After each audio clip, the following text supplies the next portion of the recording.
예, 안녕하십니까. 여러분들의 백만장자입니다. 사랑합니다. 여러분, 기술적으로 이번 주는 좀 쉬어갈 수 있습니다. 조금 더 길게 보면 이번 달은 쉬어갈 수 있습니다. 제가 오늘은 뭐 기술적으로 보여드리는 시간은 아니고요. 제가 오늘은 두 가지 여러분들에게 좋은 소식을 일단 전달을 드리겠습니다. 지금 삼성전자 약간 조정을 받고 있는데 여러분께서 그렇게 이해하시면 편하다. 제가 그 이유에 대해서는 기술적으로 한번 제가 분석을 또 해드릴게요. 조만간에. 자, 일단 먼저 첫 번째 소식은요. 자, 디지털 타임스에서 나온 올해 30%가 줄어들었는데 내년에는 40%가 늘어난다. 자, 메모리 반도체 V자 반등한다. 그래서 여러분들께 이것만 보더라도, 이것만 보더라도 우리가 하반기 그리고 내년까지 삼성전자를 어떻게 해야 되는지에 대한 명확한 답이 나온다라고 여러분께 말씀을 좀 드리고 싶습니다. 삼성전자하고 SK하이닉스가 3분의 1을 차지하는 세계 메모리 반도체 시장 규모가 올해 여러분 30% 급감을 했지만 내년에는 40% 이상 급증하는 V자 곡선을 그릴 것이다 라는 전망이 나왔습니다.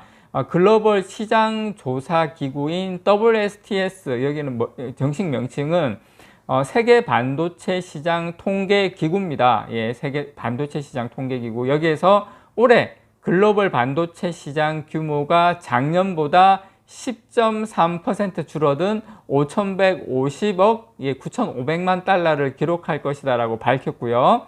앞서 작년 11월 분석에는 4.1% 정도 감소할 것으로 예상을 했지만 6개월여 만에 추가 하향 조정을 했습니다. 가장 큰 이유는 중국이 경기가 생각보다 더디게, 재고 조정이 생각보다 더디게 일어난 게 저는 가장 큰 원인이다라고 생각을 합니다. 장사님, 중국이 왜 다들 아시는 것처럼 중국이 전 세계 반도체 시장의 메모리 반도체 60%를 차지하고 있기 때문에 그렇습니다, 여러분. 그래서 이 메모리 반도체 시장 악화가 가장 큰 영향을 미칠 것이다 내다봤는데요. WSTS는 올해 메모리 시장이 작년보다 무려 35.2% 하락한 840억 4,100만 달러에 머물 것이다 이렇게 예상을 했는데요. 분석대로면 메모리 반도체 시장은 지난해 이제 전년보다 15.6% 급감한 1297억 6,700만 달러를 기록한 데 이어서 2년 연속 두 자릿수 내림세를 이어가게 됐습니다. 그런데 여러분, 영원한 상승도 없지만 하락 또한 영원한 하락은 없습니다. 2년 연속 보통 이렇게 이제 급감을 하게 되면 그 다음 해에는 보통 시계 돌립니다. 시계. 그래서 이런 상태가 되다 보니까 올해 1분기 삼성전자 반도체 부문을 담당하는 DS 디바이스 솔루션 부문의 매출액은 13조 7,300억 원 수준으로 작년 동기 대비 거의 한 반토막이 났어요. 매출이 반토막이 났으니까 말 다 한 거죠. SK하이닉스 역시 매출 5조 1,000억 원 수준에 그쳐서 지난해에 절반에도 못 미쳤습니다. SK하이닉스는 매출이. 그래서 두 회사는 이 기간 동안에만 반도체 사업에서 7조 원이 넘는 영업 손실을 기록을 했죠. 자, WSTS는 그러나 이 반도체 시장이 내년에는 빠르게 반등할 것이다 이렇게 예측을 했는데요. 자, WSTS 분석에 따르면 보시는 것처럼 내년 전 세계 반도체 시장은 11.8% 증가한 5,759억 9,700만 달러에 이를 전망입니다. 특히 메모리의 경우에 올해보다 43.2% 늘어난 1,200억 달러 선을 돌파할 것이다 이렇게 봤습니다. 그래서 이게 11.8% 증가한 수치는 전 세계 반도체 시장이고요. 특히 메모리 같은 경우에 메모리만 43.2% 늘어난 1,200달러로 상당히 급격하게 늘어난다라는 거 여러분께 말씀을 좀 드립니다. 자, 업계에서는 이 메모리 시장이 올해 2분기 바닥을 찍은 뒤에 하반기부터 적자폭을 줄이면서 이르면 내년 1분기부터 저는 이르면 올해 4분기부터 흑자 전환할 것이다 이렇게 봅니다. 그래서 일각에서는 지난 2017년부터 2년간 영업이익률 40%를 상회했던 반도체 슈퍼 사이클 못지않은 그때 영업이익률 40%를 넘는 슈퍼 울트라 호황이 내년부터 시작될 것이다. 이런 분석이 나오기도 했습니다, 여러분. 자, 그런 상황에서 이어서 요 소식 여러분들께 전달 좀 드릴게요. 자, 이데일리에서 나온 소식이고요. 전차가 밀어주는 코스피 3분기에는 2700선을 돌파한다. 그런 소식이고요. 자, 여러분 보시면 자, 일단 10분입니다. 리서치 센터장 10분을 딱 모셨는데 자, 3분기 예상 코스피 밴드를 보시면 지금 2780 위에서부터 보시면 2780, 2900, 2700, 2700 자, 밑에도 보시면 2750, 2750 그래서 지금 코스피 지수가 1년여 만에 2600선에 올라서면서 지금 상승세를 타고 가고 있는데요. 자, 증시 전문가들은 3분기 코스피 지수가 2700선을 넘어설 것이다. 이렇게 보고 있습니다. 물론 이대로 된다라는 보장도 없고요. 또 모든 사람들이 이쪽으로 치우치면 그 반대로 갈 수도 있습니다. 그렇지만 지금 현재 개인 투자자들이 지속적으로 팔고 있다라는 점에서 저는 이제 3분기 해봐야 7월 달부터 3분기다 보니까 다음 달입니다. 7, 8, 9월인데 저는 이렇게 갈 가능성도 우리가 상당히 많이 열어둬야 된다라고 말씀을 좀 드리고 싶고요.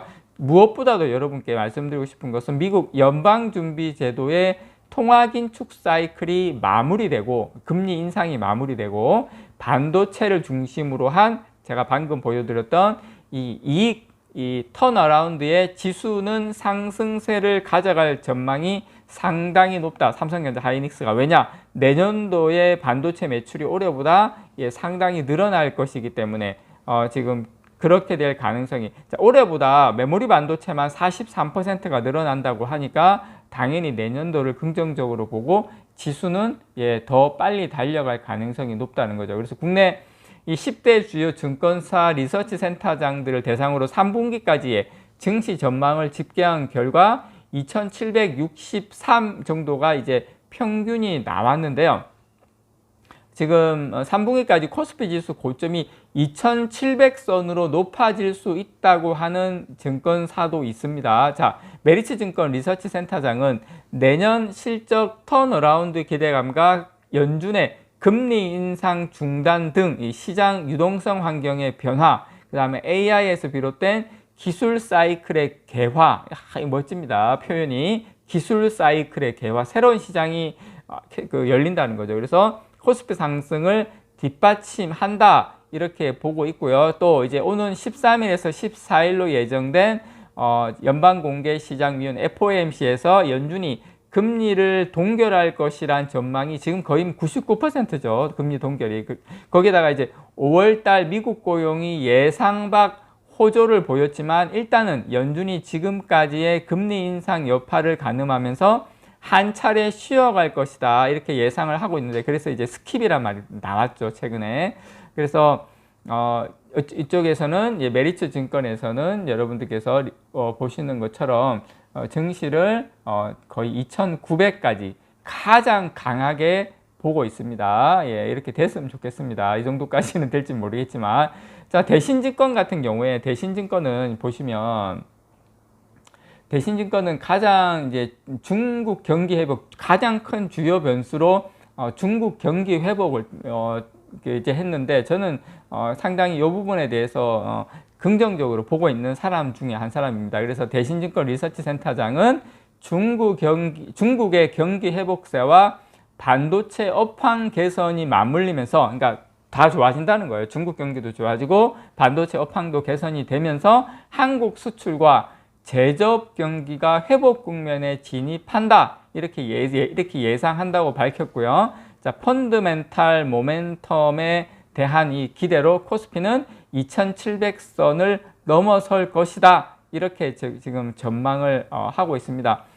KB증권 리서치도 반도체를 중심으로 재고 조정이 진행되고 있어서 공급 부담이 덜어지고 상당히 부진했던 수출이 이 최악의 국면을 지나서 하반기에는 상승할 수밖에 없다. 전반적으로 이렇게 보고 있다라는 거 제가 여러분들께 말씀을 드리고 싶습니다. 근데 이게 여러분 아셔야 될 게 실적 장세로 지금 넘어가고 있거든요. 실적이 삼성전자 보시면 실적이 좋아지지 않습니까? 이렇게 실적 장세에서는 실적이 좋아지는 기업 중심으로 상승하고 이게 대부분 맞아 떨어질 가능성이 높아요. 실적 장세이기 때문에 그렇습니다. 이상 여러분들의 백만장자였습니다. 사랑합니다, 여러분.